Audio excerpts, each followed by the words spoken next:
साधक एकांत में बैठ करके अंतःकरण में उन वृत्तियों का विरोध करे जो हमें प्रभु के मार्ग से विमुख करने वाली हैं। उनके विरोध की भावना यही है कि उनसे उदासीन रहे, उनके द्वारा प्रेरित की हुई कोई भी चेष्टा ना होने पावे। अगर इतना आप संभाल लेंगे तो स्थिति करुणा निधान प्रभु दे देंगे कि एक समय आएगा कि कोई भी ऐसी दुर्वासना का राज्य बाहर हो तो भी आपके ऊपर कोई प्रभाव नहीं पड़ेगा। हमें ऐसे पक्के बनना है, हमारा एक एक कदम इतना पुष्ट होता जाए कि हम जितना चल गए उसमें कोई हमें फेल नहीं कर सकता। हम जितनी यात्रा कर गए उतनी यात्रा में अब कोई हमें पीछे नहीं हटा सकता, एक कदम पीछे नहीं हटा सकता। हमें बाहरी दिखावे में नहीं फंसना। बाहर से हमें कोई सिद्ध कह रहा है, अंदर से हम वासना से जल रहे, क्या लाभ। बाहर से हमें कोई पाखंडी कह रहा है, अंदर से हम सिद्ध भावना में मगन है, क्या नुकसान। हमें सच्चे बनना है, हमें भगवत प्रेमी बनना है, हमें भगवत प्रेम प्राप्त करना है, हमें भगवदानंद में डूबना है। इसलिए हमें अंदर से सुधार करना होगा। शरीर, मन, बुद्धि, इंद्रियां ये अगर विषयों के संयोग में आ जाएं तो भी हमारे मन में अनुकूल प्रतिकूल परिस्थिति, राग द्वेष परिस्थिति, हर्ष शोक परिस्थिति, सुखद या दुखद परिस्थिति ना प्रभावित कर पावे। कैसे जानेंगे आप कि आप प्रभावित हो रहे कि नहीं? यदि आपका भजन छूट रहा है तो आप प्रभावित हो गए। आपका भजन छूट रहा है, आप प्रभावित हो गए। और आपका भजन स्मरण एक तार चल रहा है, कैसी भी अनुकूल या प्रतिकूल परिस्थिति हुई, भजन नहीं टूटा तो आप जीत गए, आप बाजी जीत गए। ये आपको देखना होगा। यदि कहीं ऐसा है कि बाहरी संयोग है, चाहे वो अनुकूल हो या प्रतिकूल हो, उस संयोग, चाहे वो वस्तु का संयोग हो या किसी व्यक्ति का संयोग हो, बहुत ध्यान देने योग्य बात है। बाहर से किसी वस्तु व्यक्ति का संयोग हुआ, वो अनुकूल हुआ या प्रतिकूल हुआ, उस समय आपका भजन रुक गया, आप फेल हो गए। आप अगर दृढ़ता पूर्वक स्मरण करते रहे, भजन स्मरण आपका एक तार चलता रहा, आप जीत गए। आप ऐसी भूमिका में पहुंचेंगे कि फिर इनका कोई प्रभाव ही नहीं पड़ेगा। ये हृदय में बैठालने का विषय है। इतना हम सावधान, सेवा सुमिरन सावधान। कोई अनुकूल परिस्थिति या प्रतिकूल परिस्थिति, अनुकूल व्यक्ति या प्रतिकूल व्यक्ति, यहां तक कि अनुकूल वृत्ति या प्रतिकूल वृत्ति, बाहर या भीतर कैसी भी हो, हमारा एक तार स्मरण न टूटे, इसे पकड़ लो। बहुत कम समय में बहुत ऊंचाई की स्थिति प्राप्त हो जाएगी आपको। नहीं, यही हम फेल होते रहते हैं।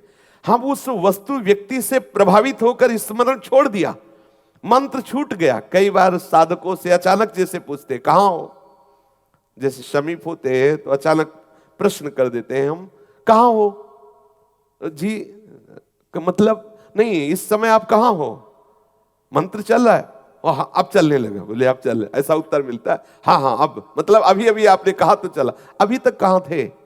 ये प्रश्न अपने से करना चाहिए। कहां हो? थोड़ी थोड़ी देर में देखना चाहिए आप कहां हैं। आप नाम में हैं, रूप में हैं, प्रभु के लीला में हैं, प्रभु के धाम चिंतन में है।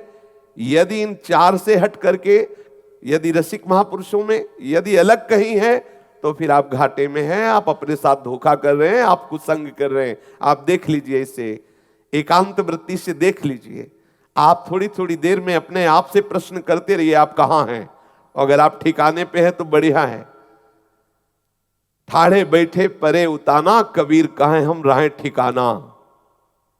चलते फिरते उठते बैठते खाते पीते सोते जागते हंसते बोलते व्यवहार में एकांत में हर समय हम अपने प्रीतम में, यह है ठिकाना हमारा। कभी हम प्रीतम के नाम में डूब रहे, कभी रूप में डूब रहे, कभी उनका कोई लीला का पद चल रहा है उसका चिंतन कर, अरे अद्भुत आनंद, काहे को फंस रहे हो। हर समय सावधान रहो। ये आप अपने से प्रश्न कीजिए, आप इस समय कहां हैं। आप किसी सेवा में हैं तो आप देखिए अंदर से कहां हैं। आप व्यवहार में हैं तो आप देखिए अंदर से कहां है। थोड़ी थोड़ी देर में आप अपने आप को देखते रहिए, आप कहां हैं। आप विजयी हो जाएंगे। घंटों निकल जाते हैं, आपको खुद पता नहीं कि आप कहां हैं। मन आपको ऐसे जाल में फंसा के टहलाता रहता है। आप कैसे साधक हैं, आप कैसे असावधान साधक हैं कि इतने मिनट हो गए आपको पता नहीं कि आप हैं कहां। चित्त अंदर जाल बुन रहा है और कहीं कुछ और चल रहा है। ऐसा नहीं होना चाहिए। हम लोग प्रेम मार्ग के पथिक हैं। हम प्रेम मार्ग के उपासक, हम कोई नौकरी नहीं कर रहे बाहरी, हमें अंतर से प्रेमी बनना है। तो हमें थोड़ी थोड़ी देर में अपने को झांक करके देखना है हम कहाँ हैं, ये पकड़ना बात। तभी आप परिपक्व महापुरुष के जो आदर्श सद्गुण हैं वो हृदय में धारण कर पाएंगे। आप कहाँ हैं, थोड़ी थोड़ी देर में आप देखिए आप कहाँ हैं। आप जब जगे तब कहाँ हैं, आप जब सो रहे हैं तो आप कहाँ सो रहे हैं, कहाँ शयन कर रहे हैं। जगह की नहीं पूछ रहा, अंदर की पूछ रहा है। हाँ, जगह में तो आप कहेंगे कि अपने फ्लैट में हैं हम या अपने कमरे में हैं, नहीं, हम ये नहीं पूछ रहे। आप जब शयन कर रहे हो तो आप कहाँ हो, प्यारी जू प्यारे जू के चरणों में हो ना। आप जब जगे हो तो आपकी स्मृति में क्या आया, वही आपको परिचय बताएगा आप किस कोटि के साधक हैं। ये दो ऐसे समय हैं जिस समय असावधान स्थिति होती है, जब हमारी निद्रा आने को होती है या जब निद्रा खुलने को होती है। उस दो समय आप अपने को परीक्षा में लिख दिए। आप उसी समय देखिए कि आपका क्या चिंतन चला, जगते ही आपका क्या चिंतन चला, कुछ मिनट तक क्या चिंतन चलता रहा, वो आपकी स्थिति है। जब आप मूर्छावस्था को, नींद अवस्था को प्राप्त हो रहे हैं उस समय आप कहाँ हैं, जब आप चेतना को प्राप्त हो रहे उस समय आप कहाँ हैं, वो आपकी स्थिति होगी। क्योंकि वो चेष्टा नहीं है, वो स्थिति है। वही आपका परिचय बताएगी कि आप कितने उत्तम विचार वाले साधक हैं, आप किस कोटि के भजन करने वाले साधक हैं। यदि आपके शयन के समय केवल प्रिया प्रीतम है और जगने के समय प्रिया प्रीतम का चिंतन हो रहा, तो मध्य में जो भी कुछ गड़बड़ी हो ठीक हो जाएगी, आप चिंता ना करें।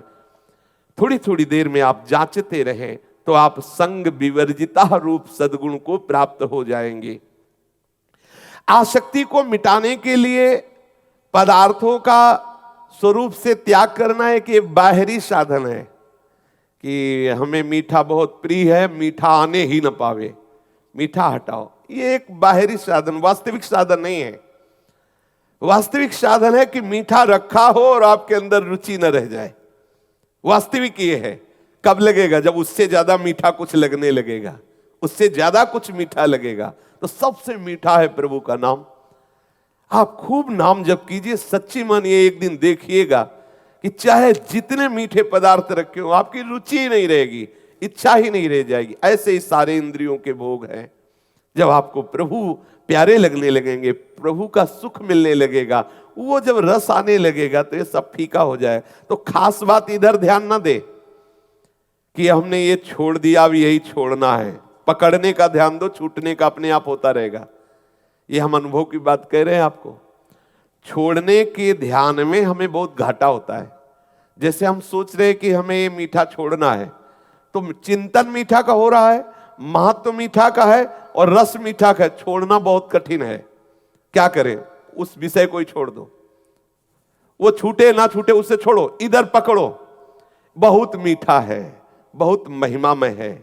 और इधर जब पकड़ोगे ना तो उधर का चिंतन छूटेगा, उधर का चिंतन छूटेगा, इधर का रस बढ़ेगा, वो अपने आप छूट जाएगा।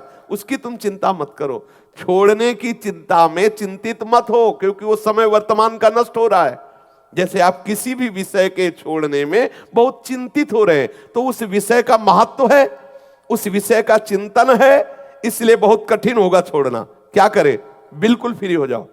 आप चिंतन को, उस चिंतन को प्रभु के नाम में लगाओ, प्रभु के रूप में लगाओ। और ये सत्य है, ये सत्य चिंतन आपके उस असत चिंतन को अपने आप नष्ट कर देगा। ये हम अपने हृदय की प्रक्रिया को कह रहे हैं।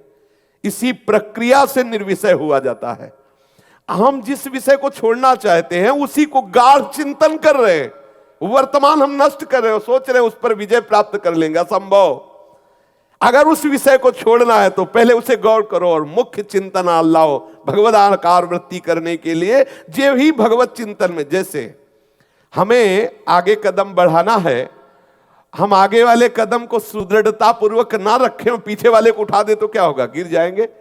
तो हमें पीछे वाले को उठाने के पहले आगे वाले को जमाना है, और आगे वाला जमा दो, पीछे वाला उठा दो, कोई फर्क नहीं पड़ेगा, आप गिरोगे नहीं। आगे जमाना है नाम रूप लीलाधाम परमात्मा चिंतन में। इसकी परवाह न करो, एक झटके में पूरा विश्व का वैभव आपके हृदय से राग रहित कर देगा। पूरे विश्व के वैभव के राग रहित करने की सामर्थ्य भगवत चरणारविंद में है। बिल्कुल चिंता मत करो। यहाँ हमारे पास विवेक है, बहुत छोटी कैंची, धीरे धीरे हम कहां तक ऐसे सूत्र काटेंगे। और प्रभु के पास कृपा रूपी तलवार है, एक ही बार में पूरी सब कट जाएंगी। आप क्या करो, भगवद आश्रित होकर चिंतन पर महत्व दो। ये जो हमारे अंदर वर्तमान में विषय त्याग के चिंतन की गाढ़ वृत्ति आती, इसमें दो दोष होते हैं। एक होता है उस विषय का महत्व, और दूसरा होता है वर्तमान में उस विषय का चिंतन तो छोड़ोगे कब, किसके सामर्थ्य से छोड़ोगे। पहली बात उसमें महत्व बुद्धि खत्म हो, दूसरी बात भगवत चिंतन हो, तभी आप छोड़ पाओगे। अगर भगवत चिंतन नहीं, उसी का चिंतन हो रहा तो आप सोचते रहो कि छोड़ना है, आज से कसम खाते हैं गंगा जी की यमुना जी की, और दूसरे दिन फिर वही करेंगे। क्या करें, हमें कोई कसम खाने की जरूरत नहीं, हमें खूब प्रसाद पाके नाम जपने की जरूरत है। और ठीक ना हो जाओ तो बताना, इसी बल से आगे बढ़ा जाता है। ये सब छूट जाते हैं, सब छूट जाते हैं, अपने आप छूट जाते हैं। आप पकड़ने की कोशिश करें, आप पैर जमाने की कोशिश करें, वर्तमान को भगवत चिंतन में लगाइए, आपका सब मंगल हो जाएगा, भूत भी मंगल हो जाएगा और भविष्य भी मंगल हो जाएगा। हम वर्तमान को विषय छोड़ने के चिंतन में बर्बाद कर रहे हैं, तो हमारे अंदर सामर्थ्य तो है नहीं भगवत चिंतन की, तो छोड़ नहीं पाते। इसीलिए इतना समय हो गया। कम समय में ऊंचाई पर चढ़ने के लिए आपको सूत्र बता रहा हूं, ये हृदय की बात बता रहा हूं, इसी से परम शांति मिलती है। जितने भी गंदे विषय हैं, हम छोड़ने के लिए क्या उपाय करें, भगवत चिंतन, उसका चिंतन ही ना होने दे। ये खास बात है। हमारे पास जो वर्तमान का ये मिनट है ना, हम इस मिनट में किशोरी जी के गोरे चरणों का चिंतन करते हैं। अब वो जो विषय चिंतन हमें बार बार फंसा रहा था ना, हम उसका महत्व खत्म कर देते। अब हम विजय की तरफ जा रहे हैं, और हम उसका महत्व रखे हुए हैं कि अरे ये छूट जाए तो हम प्रेम रस में जाएं। उसका चिंतन, उसके छोड़ने का चिंतन, उसकी महत्व बुद्धि वर्तमान में तो किसी भी तरह से सही, द्वेषात्मक ही सही हो, तो उसी विषय का चिंतन रहा है, नहीं छूट पाएगा। हमें भगवत चिंतन पर ध्यान देना है, तो हम संग विवर्जिता रूपी स्थिति को प्राप्त कर लेंगे। और आसक्ति सच्ची मानिए हमारी आत्मा से कभी किसी विषय की आसक्ति नहीं, क्योंकि सब आत्मा स्वरूप है। जैसे हम कहते हैं हमारी ये विषय की आसक्ति है, तो वो मेरी आसक्ति नहीं है, वो इंद्रियों के संयोग जनित भ्रमात्मक आसक्ति है। क्योंकि जो हमारा स्वरूप है वो निर्मल है। कोई भी आसक्ति हमारे स्वरूप को ना कभी स्पर्श की है, ना भी कर रही है, ना आगे करेगी। देह और इंद्रियों के संयोग का अधिष्ठाता मन विषयों की आसक्ति में फंसा हुआ है, और आप चिंतन के द्वारा जब मन को इधर लगा देंगे तो अनासक्त हो गए। सारा खेल इस मन का है। मन इधर लगा कि आप जीवन मुक्त, मन इधर लगा तो पुनरपि जननम पुनरपि मरणम पुनरपि जननी जठरे शयनम। जीव मात्र की एकमात्र परम गति प्रभु है। जब प्रभु देख लेते हैं ना कि हमारे चिंतन के लिए प्रयासरत है, वो कृपा कर देते हैं। एक दिन ऐसी झांकी आएगी कि आप बावरे हो जाएंगे, देख लेना। कभी कभी जब पूर्व में शास्त्रों का स्वाध्याय होता तो प्रलोभन बढ़ता। नई अवस्था थी कि कैसे भगवत साक्षात्कार हो। पूरी पूरी रात जग करके मंत्र जप करते, अंधकार के सिवा कुछ नजर ना आता। एक व्याकुलता, शैव संप्रदाय में थे तो एक व्याकुलता। अब सन्यास मार्ग में ज्यादातर निरपेक्ष महापुरुष मिले, भजन करो न करो कहने वाले नहीं है। तुम पूछो उचित उत्तर दे दिया, नहीं कोई मतलब नहीं, तुम जो भी कर रहे हो उदासीन। सन्यास मार्ग में ये नहीं है कि रोकने वाले हैं तुम ये क्यों कर रहे हो, ऐसा नहीं। उसमें है ही है कि मेरे सिवा कुछ है ही नहीं, तो तुम जो भी कर रहे हो वो सब केवल इंद्रियों का विलास, माइक विलास उधर देखते।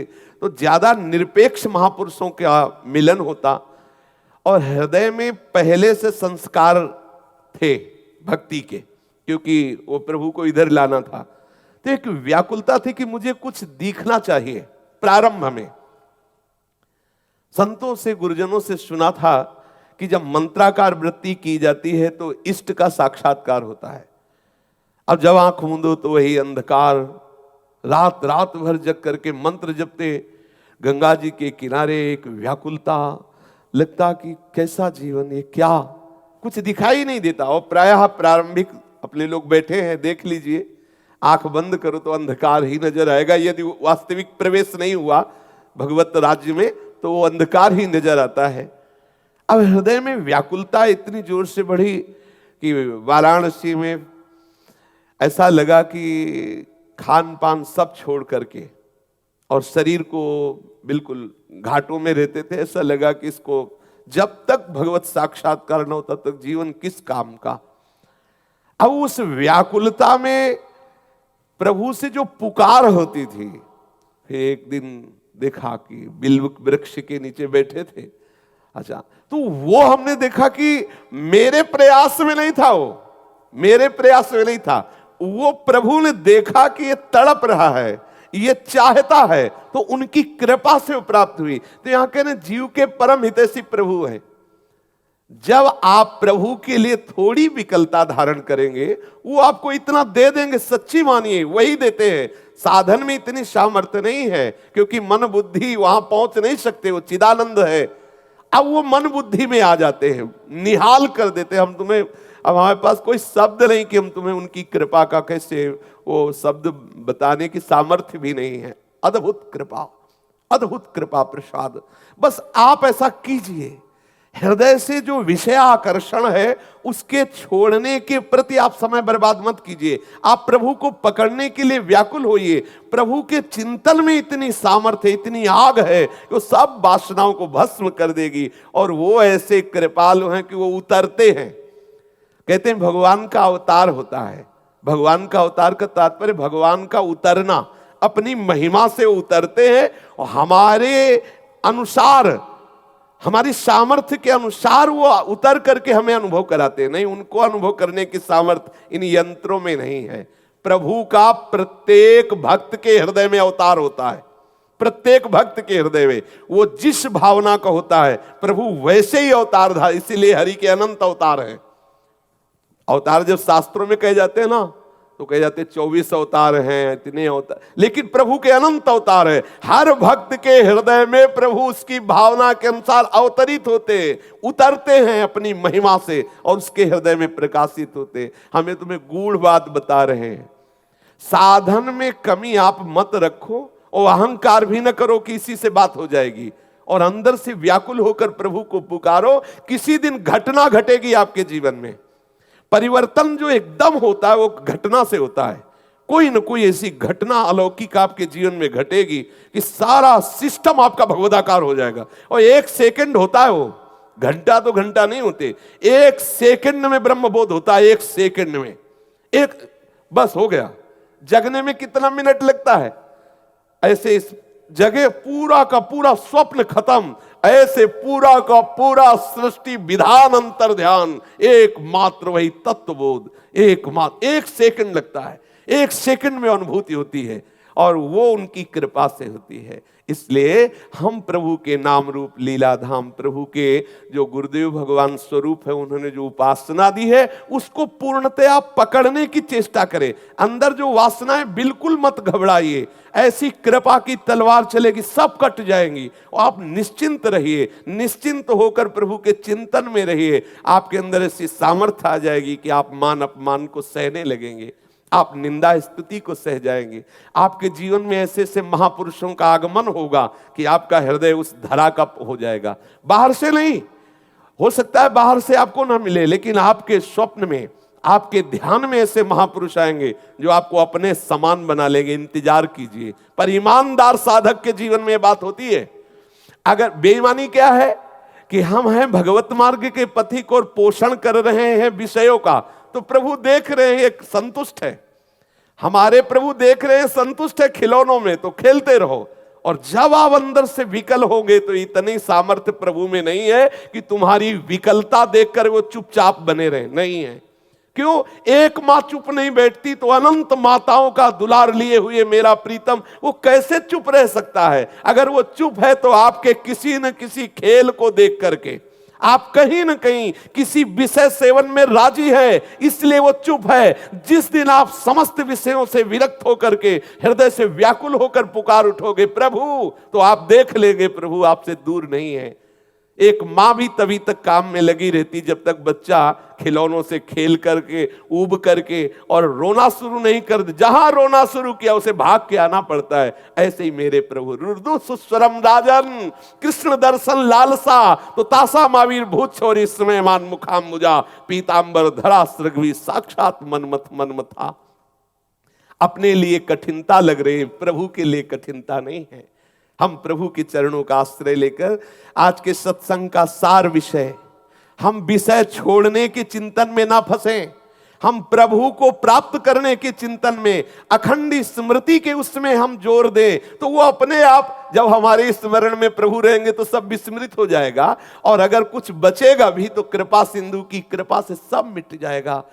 करम सद्य ते साधु समाना, मैं उसे संत बनाऊंगा। जिसे प्रभु संत बना दे फिर कौन उसे बिगाड़ सकता है। भगवदाश्रित होकर निरंतर चिंतन परायण रहो। कोई भी परिस्थिति आपके चिंतन को ना रोक सके, इतने मजबूत बनो। चाहे कोई निंदा करे, चाहे कोई हमारी बड़ाई करे, चाहे कोई हमारा अपमान करे, चाहे कोई हमें सम्मान दे, हमें दोनों स्थिति में सावधान रहना है कि भगवद स्मरण ना छूटने पाए। फिर आप देख लो आप कितनी स्थिति में पहुंचते, कौन सी भूमिका में पहुंचते।